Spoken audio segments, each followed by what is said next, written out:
গীতসঙ্গীত ১১৩, পুরাতন নিয়মে ৯২০ পৃষ্ঠা।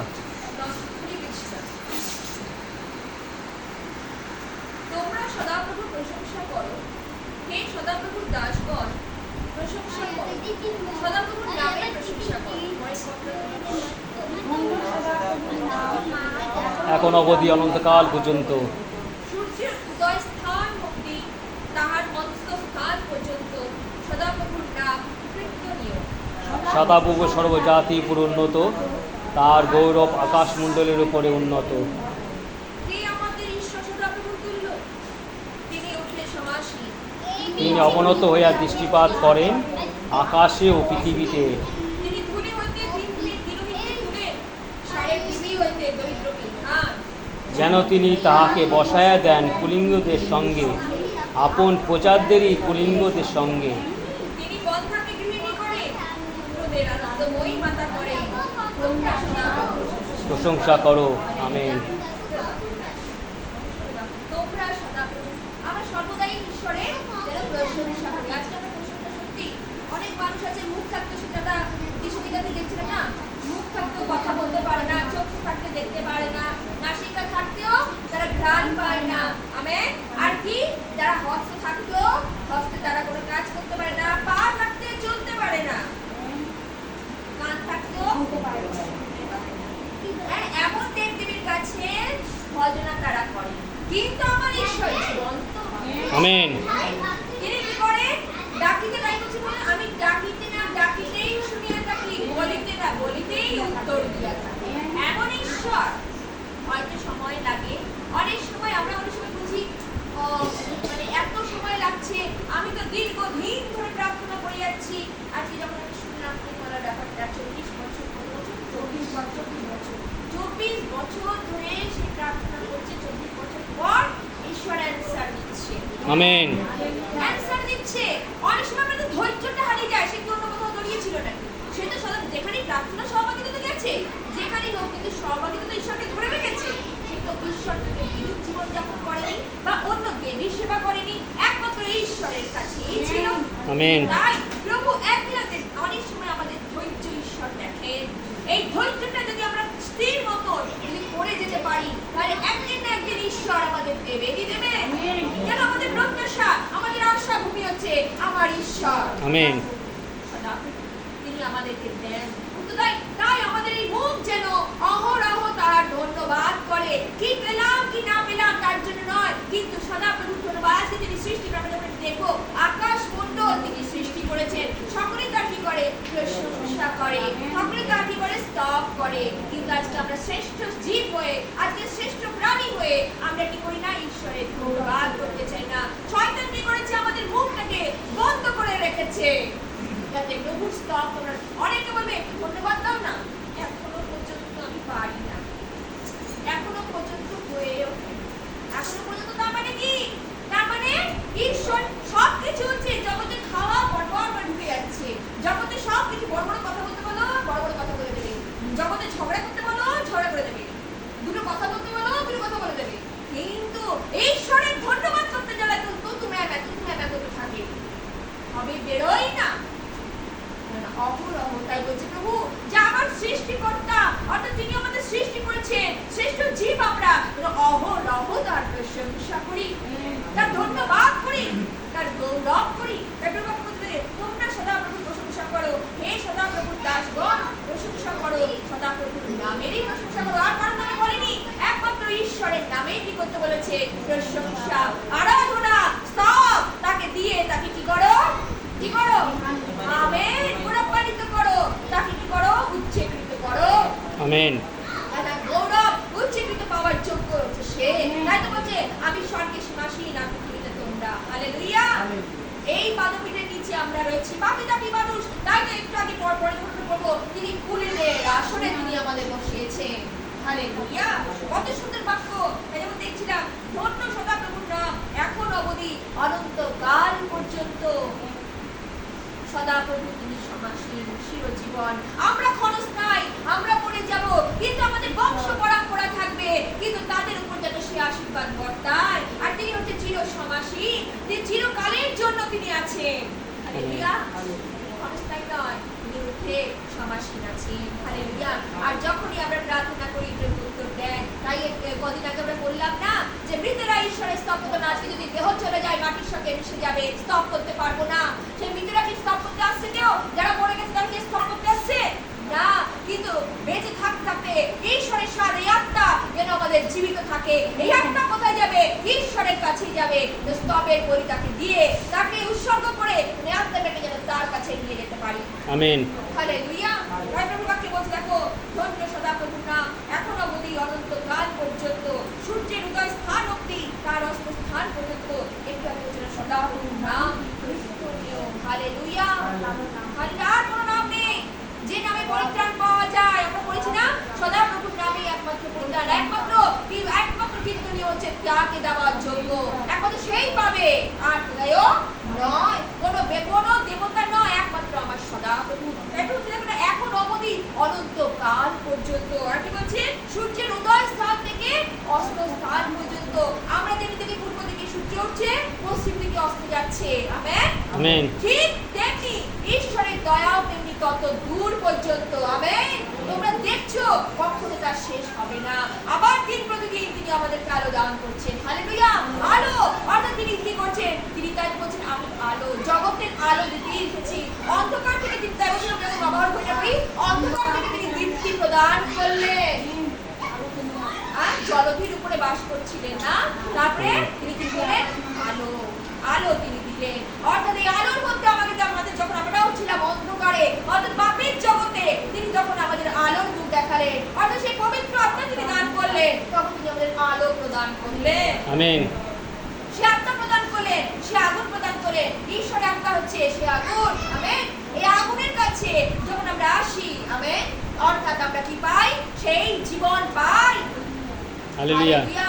পবিত্র আত্মা যার মধ্যে নাই, বলছে না পরিত্রাণবিহীন একটি আত্মা ঈশ্বরের রাজ্যে প্রবেশ। পবিত্র আত্মার সভা হচ্ছে একান্ত আমাদের প্রয়োজন আছে।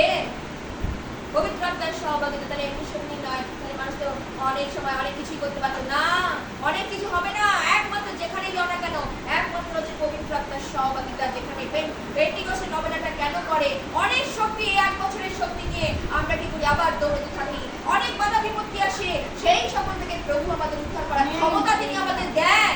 আমেন। Praise the lord. তাই প্রভু বাক্যে বলছে, দেখো সদা প্রভু সর্বজাতির উপরে তিনি কি হচ্ছে? উন্নত। তাহার গৌরব আকাশ মণ্ডলের উপরে উন্নত। হালেলুয়া। সর্বজাতির ঈশ্বর, তিনি পার্টিকুলার কোনো খ্রিস্টান কোনো কিছুর উপরে নয়, তিনি একমাত্র বলছেন আমি সকলের ঈশ্বর। আমেন। সর্বজাতির ঈশ্বর, যে আমাকে ডাকে আমি তাকে উদ্ধার করি। আমেন। আজকে যে তাকে স্পর্শ করবে, যে তাকে ছুঁইতে যাবে, তিনিও তাকে ছুঁন। আমেন। তিনি তাকে স্পর্শ করেন। আমেন। অর্থাৎ তাকে তিনি কি করেন? সেই আত্মা তিনি দান করেন। আমেন। তিনি পার্টিকুলার, এও তো হিন্দু ছিল, এও তো হিন্দু ছিল, হিন্দু থেকে কি হয়েছে? ভেতরে কনভার্ট হচ্ছে।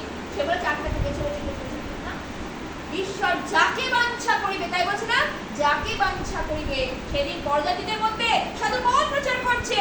আর কি হচ্ছে? পরজাতি গ্রিক মঙ্গলে কত লোক সেখানে ছিল, তাই না? আর কি হচ্ছে? ঈশ্বরের আত্মা সেখানে নেমে এসেছিল। আমেন।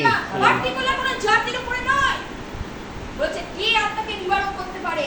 এই জলকে কে নিবারণ করতে পারে? কারো ক্ষমতা নেই, একমাত্র ঈশ্বর পারে সেই জলকে ঢেলে দিতে। আমেন। তাই বলছে না সেই জল জীবন জলের উনুই, অর্থাৎ জীবন জল তিনি আমাদের ঢেলে দিয়েছে, তার বাক্যকে তিনি ঢেলে দিয়েছে। আমরা যে জিসকেল হওয়ালি করছিলাম, জিসকেলের মধ্যে লেখা রয়েছে হাঁটু পর্যন্ত নয়, এই গোড়ালি পর্যন্ত নয়, হাঁটু পর্যন্ত, তারপরে আবার কোমর পর্যন্ত কিসে ডোবো? ঈশ্বরের বাক্যে ডোবো। আর কি হও? পবিত্র আত্মায় বাপটাইজ হও। গোড়ালি পর্যন্ত হচ্ছে জল না, হাঁটু পর্যন্ত না, কোমর পর্যন্ত না, পুরো জলে একেবারে কি হবে? কানায় কানায় পুরো ডুবতে বলছে। কেন? ঈশ্বরের বাক্যে যখন ডুববে তখন সেই আত্মা নামবে, তার আগে নয়। আমেন। অল্প অল্প ভাসমান অবস্থায় ঈশ্বরের আত্মা নেমে আসে না, একদিন দুদিনের জন্য নয়, এটা সারা জীবনের জন্য। ভাসমান অবস্থায় ভেসে ভেসে বেড়ালাম, ওই একটুখানি গেলাম, নামে নামে ওসব ঈশ্বর পছন্দ করে না। আত্মা তিনি দেখেন। আত্মার নবাহ মানে কি? অনেক তার আগে কি হয়? আমাদেরকে অনেক মানসিক দিক থেকে, আমাদের আত্মার দিক থেকে, আমাদের শারীরিক দিক থেকে আমাদেরকে পবিত্র হতে হয়। আমেন। দেহ, মন, আত্মা, বুদ্ধি আমাদের সম্পূর্ণ কি হতে হবে? পবিত্র হতে হবে, তবে সে আত্মাকে কি হবে? পাওয়া যাবে। Amen, hallelujah. আত্মার প্রস্তুতি, তাই হচ্ছে নবাহ এমনি যাতা মানুষকে নিয়ে নবাহ করা যায় না। আত্মার প্রস্তুতি একান্ত প্রয়োজন আছে। হালেলুয়া। তাই তোমাকে বলছি, দেখো, তাহার গৌরব আকাশ মণ্ডলের গুণান্ত, কে আমাদের ঈশ্বর সদাপ্রভুর তুল্য? কেউ তুল্য আছে? একটা তো বলছিলাম, কেউ তুল্য আছে? কেউ নেই। আমার ঈশ্বর হচ্ছে মহান ঈশ্বর। তাই প্রভুকে বলতে দেখো, তিনি ঊর্ধ্বে কি হচ্ছে? সমাসীন। একটা তো বলছিলাম তিনি ঊর্ধ্বে থাকেন। আপনি স্বর্গ তোমার সিংহাসন, পৃথিবী তোমার পদপীঠ। এই পদপীঠের নিচে যারা আছি, আমাদের মতন পাপী তাপী মানুষ আছি। আমরা পাপী, জঘন্য, আমাদের কোনো যোগ্যতা, কোনো উত্তমতা, কোনো ধার্মিকতা জীবনে কি আমাদের ছিল? ছিল না। কিন্তু প্রভুর দয়ার গুণে আজকে প্রভুর চরণে এসেছি। এটা তো আমাদের ভাগ্য, এটা তো আমাদের ভাগ্য, আমাদের ভাগ্য করে দিয়েছে, তাই তো আমরা আসতে পেরেছি। অনেকে ভাগ্য করে শুনেও আজকে পর্যন্ত তারা, সেদিন ইসরায়েল জাতিরাও অনেক সময় ঈশ্বরের বাক্যকে শুনেও তারা তালা দিয়েছিল। আজকে এই গান কি অনেক জায়গায় পৌঁছাচ্ছে না? এই স্তর কি ঈশ্বরের অনেক জায়গায় পৌঁছাচ্ছে না? পৌঁছাচ্ছে, কিন্তু এখনো পর্যন্ত তাদের কর্ণ রুদ্ধ, তাদের চক্ষু রুদ্ধ, তাদের অন্তর্চক্ষু রুদ্ধ, ঈশ্বরকে দেখতে পায় না। কিন্তু ঈশ্বর আমাদের ভাগ্য করে দিয়েছে। আজকে বলছিলাম না কালকে যে এক বকুল বিষয় যখন আসলো এখানে, তখন আমাদের বাইবেল বাক্য যতক্ষণ না পাবে, পরিত্রাণ কি জিনিস তোমরা জানতেই পারবে না, পবিত্রতা কি জিনিস তোমরা জানতেই পারবে না, অজানা থাকবে, অজ্ঞান থাকবে। কেন আমরা এখন তাহলে অজ্ঞান, মানে এখন আমরা পাপী। এই বিষয়ে এখনো পর্যন্ত আমরা কিছুই জানি না। যখন জেনে গেছি, আমেন, তখন আমাদের পাপের ক্ষমা আমরা যখন চাই, আর ঈশ্বর আমাদের ক্ষমা দেন। আমেন। পবিত্র আত্মা আমাদেরকে সেইটাকে রিয়েলাইজ করায়। এই জন্য পবিত্র আত্মা পাওয়াটা খুব জরুরি। তাই তো কেন বলছে পবিত্র আত্মা একটি আত্মা ঈশ্বরের রাজ্যে প্রবেশ করবে না? কেন বল? পবিত্র আত্মা হচ্ছে মাস্ট। যেটা তরুণ আমরা কি করি, আমরা বুঝতে পারি, আগে পাপ করলেও বোঝার কোনো ক্ষমতা আমাদের ছিল না, কিন্তু প্রভু আত্মা যখন আমাদের দিয়েছেন, বোঝার ক্ষমতাও তিনি দিয়েছেন। আমেন। এখন বুঝতে পারি, কাউকে বড় ছোট কথা বলতে গেলেও, কাউকার সাথে অন্যায় করতে গেলেও কিন্তু বুঝতে পারি এটা অন্যায় বা এটা পাপ। এই থেকে যেন আমরা বিরত থাকি। তার জন্য কি করি? আমরা নিজেকে মন্দ হতে দূরে থাকবো। অর্থাৎ মন্দ জগৎ, এই জগৎ হচ্ছে ভালো মন্দ সব রয়েছে, কিন্তু মন্দ থেকে আমাদের কি করতে হবে? বেছে নিতে হবে। অর্থাৎ সেখান থেকে আমরা যেন দূরে সরে থাকি। আত্মা পেয়েছি, অবহেলায়, নোংরা মতে যেন আমাদের আত্মাকে যেন নষ্ট না করি।